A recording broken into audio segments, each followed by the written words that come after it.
Title: Cursed Echoes of the Abyss. The old, dilapidated mansion stood as a stark reminder of a bygone era, its weathered facade telling tales of both opulence and decay. Nestled at the edge of a desolate forest, it loomed over the surrounding landscape like a malevolent specter. Its history was one of tragedy and secrets, a place shrouded in darkness that whispered forbidden stories to those who dared listen. In the small town of Ravensbrook, the mansion was a source of morbid fascination. Legend spoke of a curse that had befallen the estate centuries ago when its owner, Lord Nathaniel Blackwood, dabbled in forbidden rituals to gain immortality. The ritual, however, had gone horribly awry, leaving behind a trail of death and despair. One stormy night, a group of thrill-seeking teenagers gathered around a crackling campfire, their faces illuminated by the flickering flames. Among them was Lily, a curious and headstrong girl who had always been drawn to the mysteries of the mansion. The group had decided to embark on a dare, spending the night within the mansion's sinister walls to prove their bravery. As the clock struck midnight, the group cautiously entered the mansion, their footsteps echoing eerily through the grand foyer. The air was thick with a sense of foreboding, and their nerves were on edge. The mansion seemed to come alive with whispers and creaks, as if the very walls were trying to tell them something.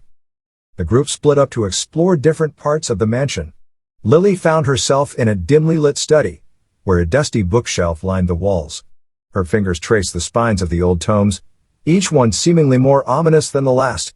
At the far end of the room, she discovered a peculiar book bound in black leather, its pages filled with indecipherable symbols. As Lily flipped through the pages, a shiver ran down her spine. Unbeknownst to her, the book contained the remnants of Lord Blackwood's failed ritual, a dark incantation that still held a sliver of power. With a sudden gust of wind, the room grew colder, and Lily felt an unseen presence watching her every move. Outside the study, the other members of the group began to hear faint, haunting echoes that seemed to resonate from the very depths of the mansion.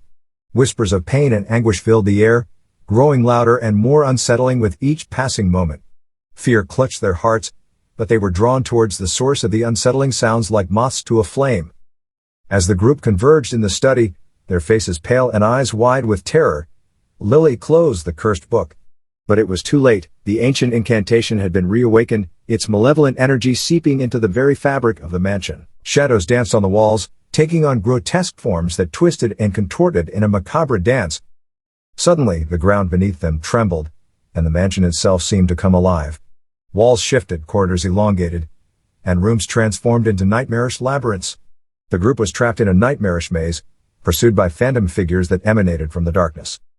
Lily and her friends raced through the shifting corridors, their screams blending with the agonized cries that echoed through the mansion. The walls seemed to close in on them, and the air grew thick with suffocating dread. Desperation clawed at their hearts as they realized they were trapped within the curse's grasp, condemned to experience the torment and horror that had plagued Lord Blackwood. In the final, harrowing moments, as the mansion twisted and contorted around them, Lily found herself face to face with a specter, a twisted, tormented reflection of Lord Blackwood himself. His eyes burned with malevolence, and his anguished whispers filled her ears. "You have awakened the curse," he hissed, his voice a chilling symphony of pain and suffering. "You shall know the torment that I have endured for eternity." With those words, Lily and her friends were consumed by the mansion's relentless grasp, their souls becoming trapped within its cursed walls. The mansion returned to its dormant state, standing as a grim reminder of the horrors that had unfolded within. And so the legend of the cursed mansion of Ravensbrook grew, its walls forever haunted by the echoes of those who had dared to venture into its depths. The townspeople spoke of the cursed echoes that could still be heard on stormy nights, a chilling reminder of the dark legacy that had been forged within its walls, a legacy of pain, suffering, and the morbid allure of the abyss.